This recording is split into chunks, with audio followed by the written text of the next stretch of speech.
7 septembre 2022, 16h30. Une détonation résonne avenue Henri Matisse, à Nice-Ouest. Un policier vient d'ouvrir le feu, tuant sur le coup le conducteur d'un véhicule en fuite.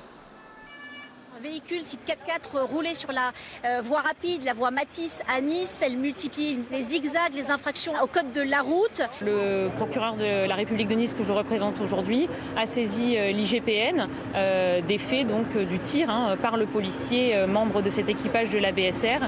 3 ans plus tard, l'instruction est close. Les juges ont décidé de renvoyer le policier devant la cour criminelle pour violence ayant entraîné la mort sans intention de la donner. L'affaire débute sur la voie Matisse, un SUV slalom à grande vitesse et manque de percuter un véhicule de police banalisé. Les 2 fonctionnaires l'arrêtent pour un contrôle. Sommé de sortir du véhicule, le conducteur redémarre brusquement et prend la fuite. Une course-poursuite s'engage sur quelques centaines de mètres. Le chauffard, au volant d'un véhicule volé, fait demi-tour avenue Henri Matisse et percute à 35 km/h la voiture de police qui vient de piler au milieu de la chaussée. Un fonctionnaire s'extrait, dégaine son arme et crie. Le coup de feu part à la seconde où le véhicule avance. Zied B, 24 ans, défavorablement connu des services, est tué d'une balle qui lui traverse le cœur et les 2 poumons.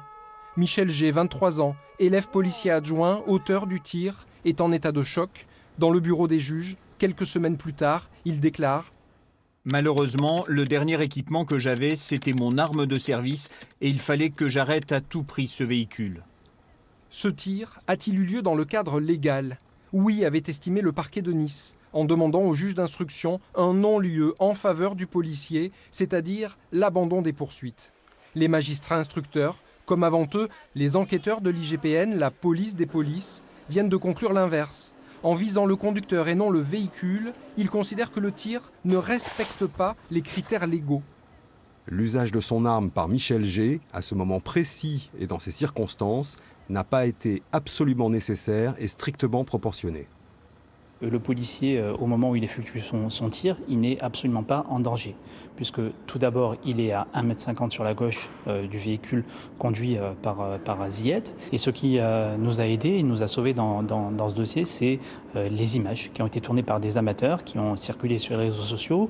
Ce sont ces éléments-là qui permettent de démontrer que Zied Ben Saïd a clairement été victime d'un homicide policier. 3 ans après la mort de son fils, la mère de Zied reste traumatisée. Suivie médicalement, elle attend beaucoup d'un futur procès, quelle qu'en soit l'issue. C'est un soulagement qu'il y ait un procès, qu'on soit reconnu comme des victimes. Je pense que le policier avait d'autres alternatives. Il aurait pu tirer sur la roue. Il n'a pas que tué Zied, il m'a aussi tué.